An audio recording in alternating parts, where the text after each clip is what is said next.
우리 교회에서 후원하는 화성 이주 노동자 센터에 소식지에 실려 있었던 외국인 노동자의 기도라는 글이 있습니다. 미지의 세계 한국으로 우리의 발길을 인도하신 하나님, 이곳에서 우리의 꿈과 계획이 잘 펼쳐지길 기도합니다. 이방인을 특별히 사랑하시는 주님, 작은 친절에도 감사하는 마음을 주소서. 또한 우리가 약해질 때 강하신 주의 팔로 붙드시며 고향의 가족과 이웃을 보살펴 주옵소서. 오늘도 주의 크신 은혜에 웃음으로 답하게 도우소서라는 글입니다. 이방인이라고 하는 의미는 다른 나라에서 온 사람이라고 하는 뜻입니다. 하지만 우리는 이 땅에 살지만 이방인처럼 여겨질 때가 있습니다. 어떤 모임에 참석했는데 아무도 나에게 관심 가져주지 않거나, 혹은 가정에서 가족과 함께 있지만 서로에게 무관심하다면 그것은 이방인과도 같은 것입니다. 우리는 이방인이라고 느낄 때 소외감을 느끼기도 하고 외로움을 느끼기도 합니다. 오늘 우리가 읽은 말씀은 이방인이었지만 그런데 그 모든 것을 믿음의 능력으로 이겨낸 사람의 이야기입니다. 한 이방인 백부장이 있습니다. 그는 예수님께서 가버나움에 들어가셨을 때 예수님을 찾아옵니다. 로마가 세계를 지배할 당시에 로마의 백부장은 지위와 권세를 가지고 있는 사람입니다. 그런 그가 예수님을 찾아옵니다. 그리고 그가 예수님 찾아온 이유는 한 가지입니다. 자신의 하인이 병에 걸려서 괴로웠기 때문이다 라는 것입니다. 오늘 예수님을 찾아온 이 이방인 백부장은 예수님을 향해서 주여라고 부릅니다. 성경에 보면 보통 예수님을 찾아온 사람들은 나사렛 사람 예수라고 예수님을 부르거나 혹은 라비어라고 예수님을 부릅니다. 선생님이라는 의미입니다. 그런데 오늘 백부장은 예수님을 가리켜서 주여라고 부릅니다. 헬라어로는 큐리오스라고 하는 말인데 이 말의 의미는 주인님이라고 하는 의미입니다. 예수님 당시에 사람들은 아무에게나 큐리오스라고 부르지 않았습니다. 집에 속해 있는 종이 자신의 주인을 부를 때 큐리오스, 주인님이라고 불렀습니다. 그리고 로마에 있는 모든 사람들은 로마 황제를 가리켜서 큐리오스라고 불렀습니다. 그런데 오늘 로마의 백부장인 이 사람은 예수님을 가리켜서 주님이라고 부르고 있습니다. 이 말의 의미는 백부장은 예수님을 자신의 삶의 주인이 되시며 구원자가 되시는 것을 믿는다라고 신앙을 고백하고 있는 것입니다.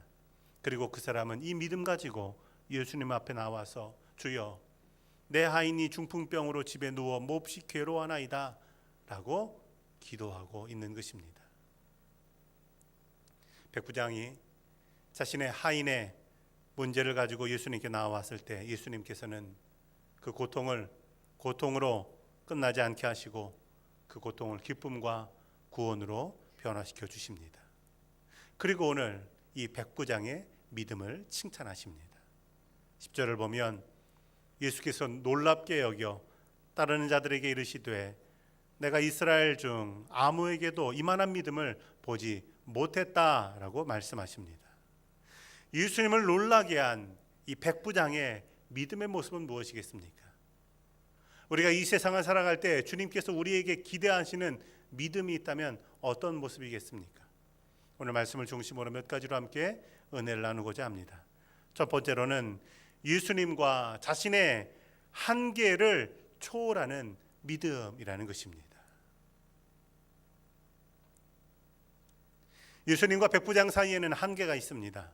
먼저 신분의 한계가 있습니다. 당시 백부장은 군인 100명을 거느린 로마 군대의 장교입니다. 게다가 예수님께서 계셨던 이 가버나움은 헤롯의 궁전이 있는 곳입니다.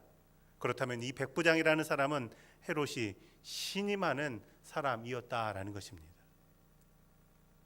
반면에 예수님께서는 로마의 통치를 받고 있던 유대 땅의 평범한 목수의 아들입니다. 예수님과 백부장의 신분의 차이는 하늘과 땅과도 같았습니다. 예수님과 백부장 사이에는 민족과 종교의 한계도 있었습니다. 유대 민족은 유일하신 여호와 하나님을 섬기지만 로마 사람들은 세상에 있는 만 가지의 모든 신들을 섬겼습니다. 이런 상황에서 유대인들은 자신들을 선민이라고 생각했고 자신들을 제외한 모든 사람들을 이방인이라고 여겼습니다. 이방인들과는 밥도 같이 먹지 않고 말도 섞지 않았습니다. 그런데 백부장은 자신의 신분도 내려놓고 유대인들이 자신을 이방인이라고 생각하는 그 마음도 접고 예수님께 나아옵니다. 무엇이 이 한계를 극복하게 합니까? 예수님에게 기도해야 되겠다. 이 믿음이 한계를 초월하게 만들었다라고 하는 사실입니다. 전라남도 해남에 등대원이라고 하는 고아원이 있었습니다. 한 목사님과 사모님이 이 고아원을 설립해서 6.25 전쟁으로 고아가 된 사람들을 돌봤습니다. 어느 날 우체부가 이상한 편지 한 통을 목사님에게 가져왔습니다. 편지의 겉봉투에는 우표도 안 붙어 있고 주소도 써 있지 않습니다. 다만 하나님 전상서라고 써 있었습니다. 우체부는 이게 장난 편지라고 생각해서 버릴까 하다가 그냥 버릴 수 없어서 목사님에게 가져왔습니다. 목사님이 편지를 읽어보니까 이런 내용입니다. 하나님, 저는 공부를 하고 싶습니다. 굶어도 좋고 머슴살이를 해도 좋습니다. 제게 공부할 길을 열어주십시오. 그 길이 열린다면 저를 하나님께 드리겠습니다. 라는 내용의 편지였습니다. 이 목사님은 편지를 쓴 주인공을 찾았습니다. 찾아봤더니 해남에서 훨씬 더 들어가 있는 산정리라고 하는 산골 마을에 있는 소년이었습니다. 이 소년의 아버지는 술과 노름으로 재산을 다 날리고 남의 집에서 머슴살이하고 있었습니다. 아들도 초등학교만 졸업하면 됐다 하고는 더 이상 공부를 가르치지 않고 머슴 살라고 말했다라는 겁니다. 그 소년은 자신의 동네에 있는 교회 종탑 밑에서 하나님께 늘 기도했습니다. 하나님, 공부의 길을 열어주십시오. 그리고는 그 편지를 썼다라는 겁니다. 그 목사님은 그 소년을 데려다가 공부를 시켰습니다. 공부를 잘해서 중고등학교를 장학생으로 다녔습니다. 그리고 자신의 약속대로 자신을 하나님께 드리기로 결단하고 신학대학에 들어갔습니다. 그는 나중에 스위스에 있는 바젤이라고 하는 유명한 대학으로 유학을 가서 박사학위를 받고 고국으로 돌아와서 신학교의 교수가 됐습니다. 하나님께서 말도 안 되는 것 같은 자신의 기도를 들어주신 것에 감사하며 자신의 인생을 하나님께 헌신해서 드렸습니다. 이 이야기는 전 한신대학교 총장이었던 오영석 박사의 이야기입니다. 우리 삶에 여러 가지 한계가 있지만 이 한계를 뛰어넘을 수 있는 능력은 주님에게 있고 우리가 주님에게 기도하게 될 때 그 능력이 우리의 능력이 된다는 사실을 믿으시길 바랍니다. 마가복음 10장에 보면 시각장애를 가진 바디메오라는 사람이 있습니다. 그는 여리고에 있는 길 앞에서 사람들에게 구걸하며 살고 있었습니다. 그런데 예수님께서 자신의 동네에 오셨습니다. 예수님에게 나가고 싶지만 이 바디메오는 예수님께 갈 수가 없습니다. 왜냐하면 앞이 보이지 않는 한계가 그에게 있었기 때문입니다. 자신은 예수님에게 갈 수 없지만 예수님이 자신에게 오게 할 수 있다라는 생각을 가지고 큰 소리로 부르짖습니다. 다윗의 자손 예수여, 나를 불쌍히 여기소서. 그러자 주변에 있는 사람들이 이 바디메오에게 시끄럽다고 조용히 하라고 말합니다. 이 바디메오에게는 앞이 보이지 않는 것도 한계인데 이제 사람들이 둘러싸고 있는 것도 한계가 됩니다. 그는 더 큰 소리로 예수님을 부르짖습니다. 더 크게 소리질러 다윗의 자손이여 나를 불쌍히 여기소서라고 외쳤습니다. 예수님은 그 소리를 듣고 바디메오에게 오셨습니다. 그리고 질문하십니다. 내가 무엇을 원하느냐? 그가 대답합니다. 내가 보기를 원하나이다. 이때 예수님의 대답은 내 믿음이 너를 구원하였다라는 것입니다. 주님에게 나가서 기도하게 될 때, 부르짖게 될 때 그것이 우리의 삶의 한계를 초월할 수 있는 믿음의 능력이 된다는 사실을 기억하시기 바랍니다. 예수님께서 백부장에게 내가 가서 고쳐주리라 라고 말씀하십니다. 그러자 이 백부장이 예수님 모시고 자신의 집으로 달려갑니까? 그렇지 않습니다. 8절을 보면 주여 내 집에 오심을 나는 감당하지 못하겠사오니 다만 말씀만 하옵소서. 그러면 내 하인이 낫게 싸움나이다 라는 것입니다. 지금 이 하인이 누워있는 집과 예수님이 있는 곳 사이에는 거리가 있습니다. 그런데 이 백부장은 예수님과 내 집 사이에 거리가 있는 것은 아무도 문제가 되지 않습니다. 예수님은 이 거리도 초월하시고 공간도 초월하신다라는 사실을 나는 믿습니다라고 고백하고 있는 것입니다. 우리는 우리가 가지고 있는 시간 혹은 능력, 환경의 한계를 가지고 있습니다. 그러나 주님에게 나가서 부르짖으면 이것을 초월할 수 있습니다. 이것을 뛰어넘을 수 있습니다. 주님에게 부르짖는 한계를 초월하는 믿음을 갖는 교우들 되기를 주 이름으로 축원합니다. 두 번째로는 한 영혼을 사랑하는 믿음입니다. 이 백부장이 예수님에게 간구합니다. 주여 내 하인이 중풍병으로 집에 누워 몹시 괴로워하나이다. 백부장이 지금 예수님에게 도와달라고 하는 사람이 누굽니까? 그의 아내나 그의 사랑하는 자녀가 아닙니다. 형제도 친척도 아닙니다. 그의 하인이라고 하는 사실입니다. 당시 하인은 사람 취급받지 못하던 때였습니다.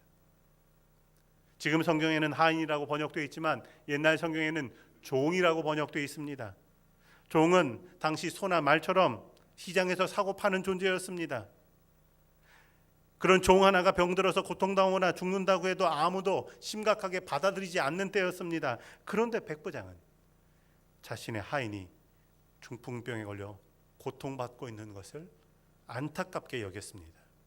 100명의 부하가 있지만 고통 가운데 있는 하인 한 명을 불쌍히 여겼습니다.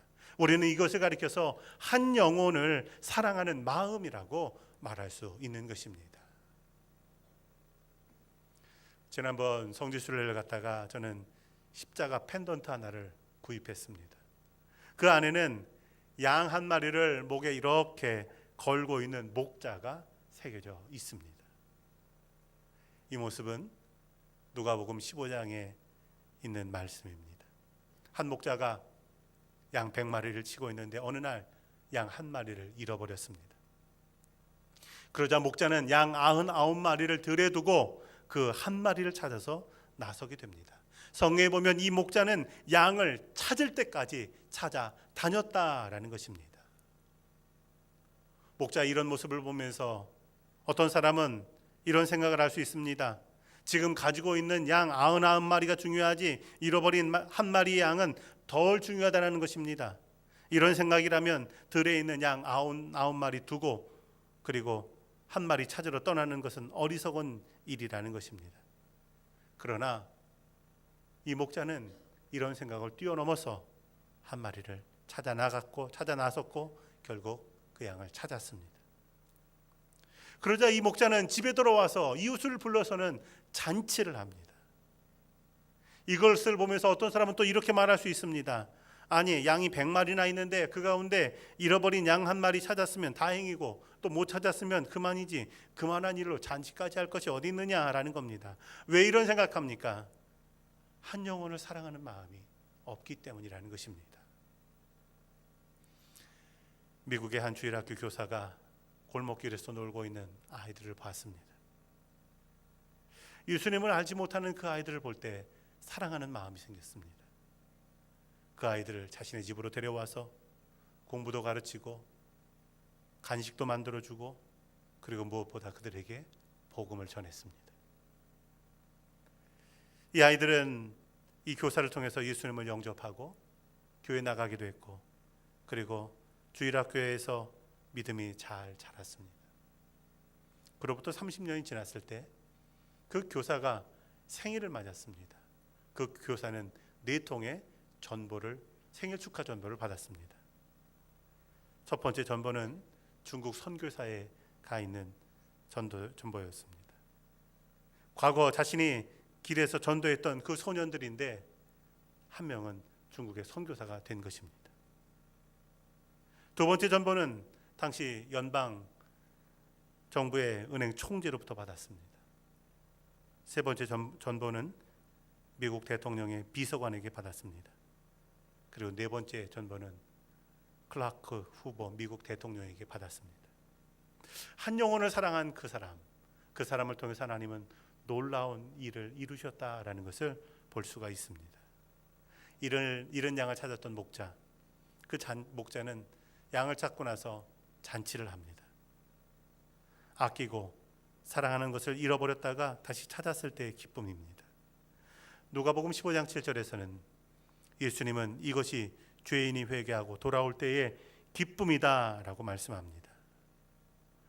우리가 살아가는 이 시대는 어떤 시대입니까? 돈을 사람보다 더 소중하게 여기는 시대입니다. 영혼보다 물질을 더 생각하는 시대입니다. 그러나 예수님께서는 한 영혼을 천하보다도 귀하게 여기시는 것을 기억하시기 바랍니다. 오늘 이 백부장은 주님처럼 한 영혼을 소중히 여기는 그런 믿음을 가지고 있습니다. 예수님은 그 안에서 그 믿음을 보시고 놀라셨고 그리고 기뻐하셨습니다. 그를 인정하셨고 그를 칭찬하셨습니다. 믿음의 길을 걸어갈 때 한 영혼을 사랑하며 그 영혼을 위해서 기도하며 또 그 영혼을 위해서 헌신하기를 힘쓰는 교우들 되기를 주의 이름으로 축원합니다.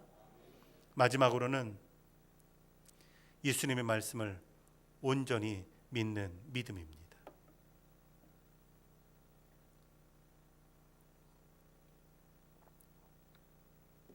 예수님께서 이제 백부장의 종의 병을 고치기 위해서 직접 가신다라고 말씀하실 때 백부장은 오히려 이렇게 말합니다. 예수님, 가실 것 없습니다. 다만 말씀으로만 하옵소서. 그러면 내 하인이 낫겠사옵나이다 라는 겁니다. 그리고 이어서 이렇게 말합니다. 나에게 군사가 있는데 그에게 이리로 가라 하면 이리로 가고 저리로 가라 하면 저리로 갑니다. 내 정도로 이것을 하라 하면 하나이다. 가실 것 없이 말씀만 하옵소서라는 겁니다. 자신에게는 부하에게 명령할 권세가 있습니다. 그리고 부하들은 그 권세를 따라서 반드시 순종해야 됩니다. 예수님, 저는 예수님에게 온 세상을 다스리는 권세가 있는 것을 믿습니다. 질병이 떠나가는 권세도 있음을 믿습니다. 가실 것 없이 여기만, 이곳에서 말씀만 하셔도 나는 그것이 될 것이라고 믿습니다 라고 고백하는 것입니다. 믿음이라고 하는 것이 무엇입니까? 아무것도 이루어지지 않았어도 그분 말대로 될 줄로 신뢰하는 것입니다. 의심하던 도마에게 예수님 뭐라고 말씀하십니까? 내가 본고로 믿느냐? 보고 믿는 것보다 더 큰 믿음이 있다라는 것입니다. 어떤 믿음입니까? 보지 않고 믿는 것입니다. 그리고 보지 않고 믿는 믿음에는 복이 있다라고 말씀하십니다.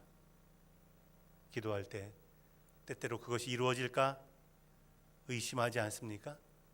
주님께서 내게 말씀하신 그 말씀을 믿고 나아가는 복된 성도들이 되기를 주의 이름으로 축원합니다. R.A. 토레이라고 하는 목사님이 성경학교에 입학한 그런 학생들을 인터뷰하면서 질문합니다. 날마다 믿음으로 승리하며 살아가는 모습이 무엇입니까? 한 학생이 대답합니다. 말씀을 붙잡고 사는 겁니다. 목사님은 대답합니다. 말씀을 붙들고 사는 것보다 더 중요한 것이 있습니다. 그러자 반대로 학생이 질문합니다. 아니, 그것보다 더 중요한 게 어디 있습니까? 토레이 목사님은 이런 대답합니다. 우리가 말씀을 붙드는 것보다 중요한 것은 말씀이 우리를 붙들고 있는 것입니다. 우리가 필요에 따라서 이것저것 말씀을 갖다 붙이는 것이 아니라 있는 말씀에 우리를 맞춰야 된다라는 것입니다. 주님 말씀을 온전히 믿는 그 믿음에 기적이 일어나고 그리고 그 믿음이 복이 있는 믿음인 것을 기억하시기 바랍니다. 예수님께서는 이 백부장을 향해서 이스라엘 가운데 아무에게도 이만한 믿음 보지 못했다라고 말씀하십니다. 그리고 이어서 11절과 12절에서 이렇게 말씀하십니다. 동서로부터 많은 사람이 아브라함과 이삭과 야곱과 함께 천국에 앉으려니와 본 자손들은 바깥 어두운 데로 쫓겨나 거기서 울며 이를 갈게 되리라 라는 것입니다. 당시 이스라엘 백성들은 아브라함의 자손들에게만 구원이 있다라고 생각했습니다. 그런데 예수님은 그게 아닙니다. 전 세계 어디에 있다 할지라도 믿음이 있는 사람들은 아브라함과 함께 천국에 앉을 수 있다라는 겁니다. 구원은 모든 믿는 자들에게 주시는 하나님의 은혜라는 것입니다. 그래서 예수님은 삭개오를 만나셨을 때 오늘 구원이 이 집에 이르렀다. 너도 아브라함의 자손이다 라고 말씀하셨습니다.